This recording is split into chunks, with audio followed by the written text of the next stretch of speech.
Welcome back to Mountain Connections. Right now we are going to hear from Jennifer Billow from the Park City Education Foundation to give us an update on Beat the Call and everything else that is happening within our community with the education of our children. Jen, thanks for joining us today. Thank you, Christine. So how did Beat the Call go? How much was raised and where are you at with that right now?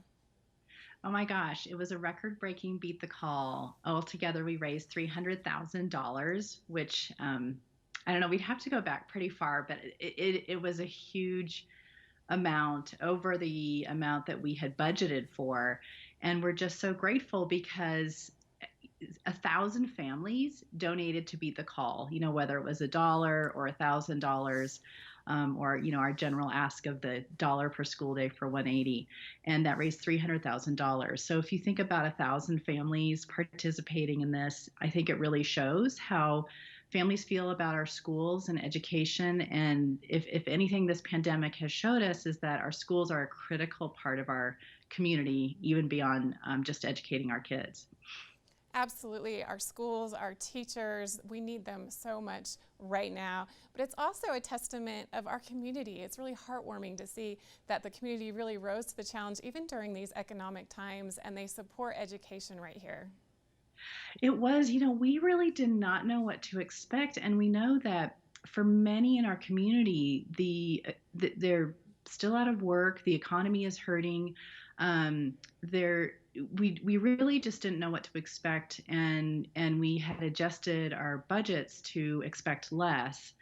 And so to have that much participation at every level, and Beat the Call is all about participation, right? So it's not really the size of the gift that matters. What matters is as many parents as possible giving. So of course, we encourage a competition between all the schools. And this year, our Parent Appeal, our Give 180 sponsor, the UPS Stores Park City, really stepped up to increase the grant money that could go to every school. So in the past, $2,500, the UPS Stores Park City. I hope I'm not frozen.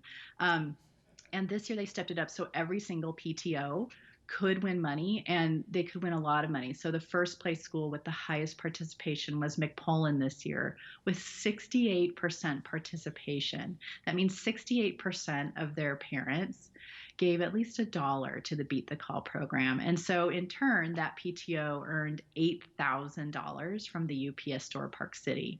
So it really was a win-win. This summer when we were thinking, what are we going to do?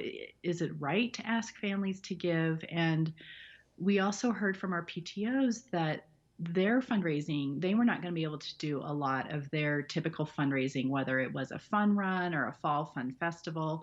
A lot of those fundraising events are bringing people together, and we just can't do that. So we thought we could make this even more lucrative for the PTOs, we would get more participation. And that's exactly what happened. We also have volunteer ambassadors at every single school, at least two, and they really did an amazing job of communicating and rallying the troops.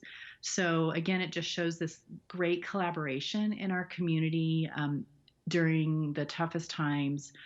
People really rise up to support our community, and particularly education. And as you know, we exist to fund initiatives that help all students reach their academic and lifelong potential. Utah is the lowest funded public school education system in the country, and also the mechanism for funding education, state income taxes, 96% of ours go away to other districts. So that's why we exist.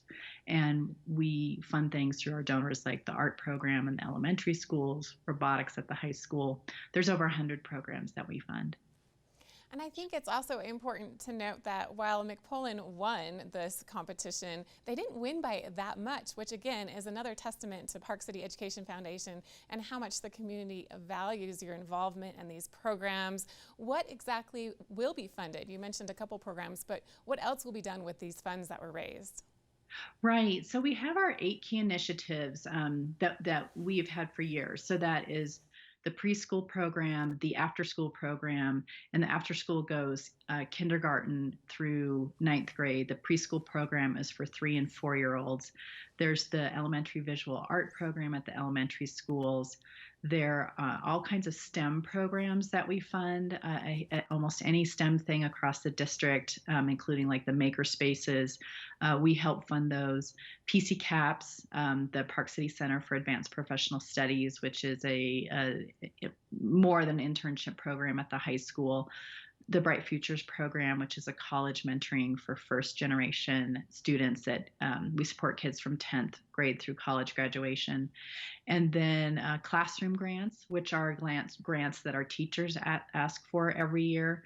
And this year we expanded that to include emergency express grants, especially in the spring with the move to remote learning. There were all kinds of needs there. And we are continuing that express grant. So through this fall, we're funding express grants. And then finally, our Idea Lab, where we are gathering student and teacher voice. And this year we are focusing very much on student voice, what it's like to go to school through a pandemic. And we're learning about how education might morph from here forever. I think education will be forever changed. And what will be the best way of learning for our students? Hearing from them is it's been fascinating and interesting, and we'll share a lot of those results in another month or two.